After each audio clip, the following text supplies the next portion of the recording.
আসসালামু আলাইকুম। আমন্ত্রণ বাংলা ভিশন সংবাদে আপনাদের সাথে আছি আমি রুকসানা হক রেখা। বিএনপির ভারপ্রাপ্ত চেয়ারম্যান তারেক রহমান বলেছেন, সেনাবাহিনীকে জনগণের মুখোমুখি করার চেষ্টা হচ্ছে, এর পেছনে ষড়যন্ত্র আছে। সব ষড়যন্ত্র মোকাবেলায় সবাইকে এক প্ল্যাটফর্মে থেকে দেশের জন্য কাজ করার আহ্বান জানান তারেক রহমান।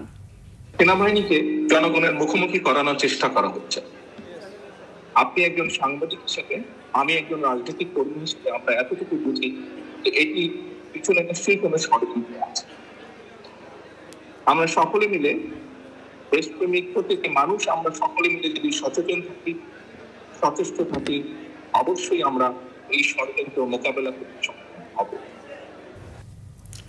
নোয়াখালীর হাতিয়ায় এনসিপি নেতা হান্নান মাসুদের পথসভায় হামলায় অন্তত 15 জন আহত হয়েছেন।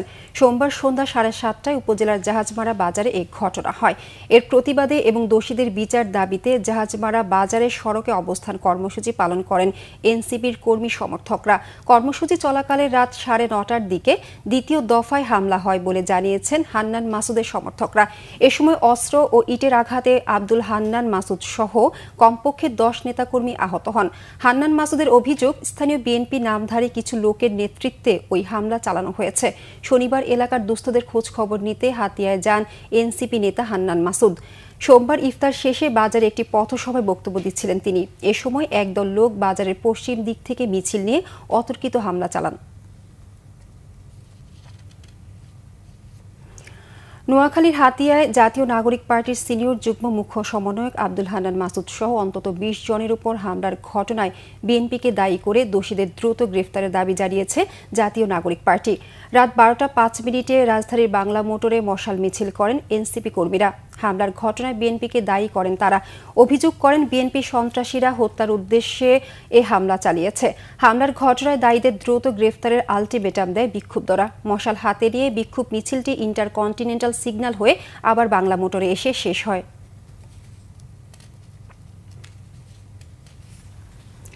জাতীয় নাগরিক পার্টি এনসিপির উত্তরাঞ্চলের মুখ্য সংগঠক সার্জিস আলম বলেছেন, দেশের অভ্যন্তরীণ রাজনীতিতে সেনাবাহিনীর হস্তক্ষেপ কাম্য নয়। জানান, সেনাপ্রধানের সাথে বৈঠক নিয়ে তাদের দলের মধ্যে মতানৈক্য নেই।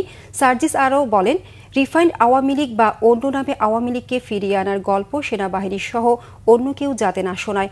সকালে সৈয়দপুর বিমানবন্দরে সাংবাদিকদের তিনি একথা বলেন। গুজবকে ব্যাধি উল্লেখ করে গুজব বিরোধী সেল তৈরির জন্য সরকারকে অনুরোধ করেন তিনি। পাশাপাশি জনগণকে সচেতন হওয়ার পরামর্শ দেন সার্জিস আলম।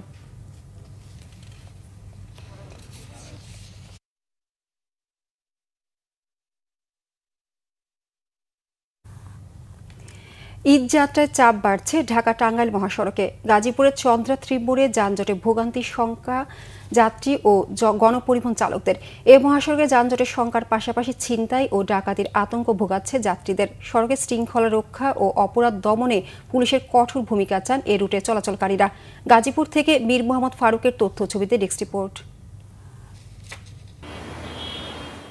উত্তরের 22 জেলার গণপরিবহনের চলাচল ঢাকা টাঙ্গাইল মহাসড়কের চন্দ্রা ত্রিমোড় দিয়ে।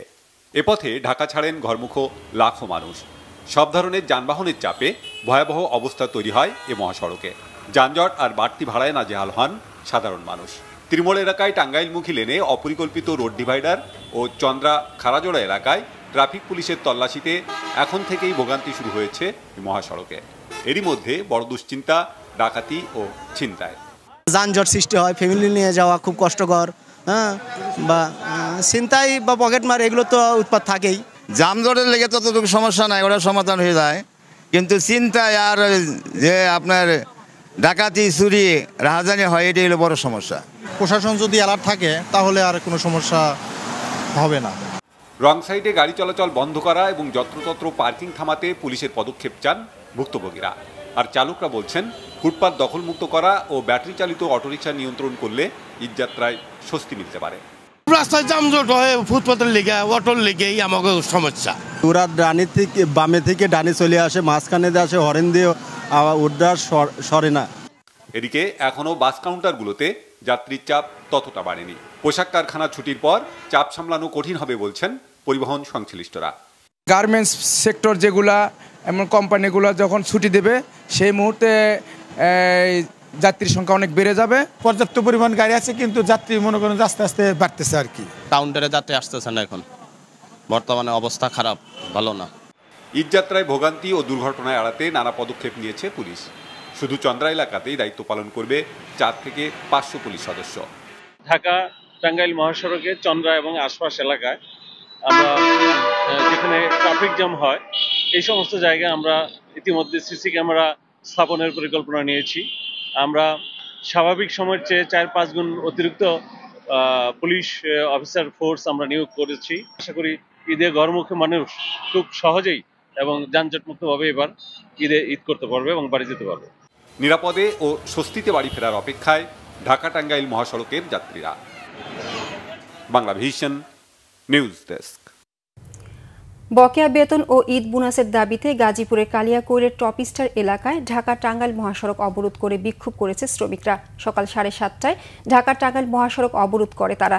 এতে ওই মহাসড়কে কয়েক কিলোমিটার জুড়ে তীব্র যানজট সৃষ্টি হয়।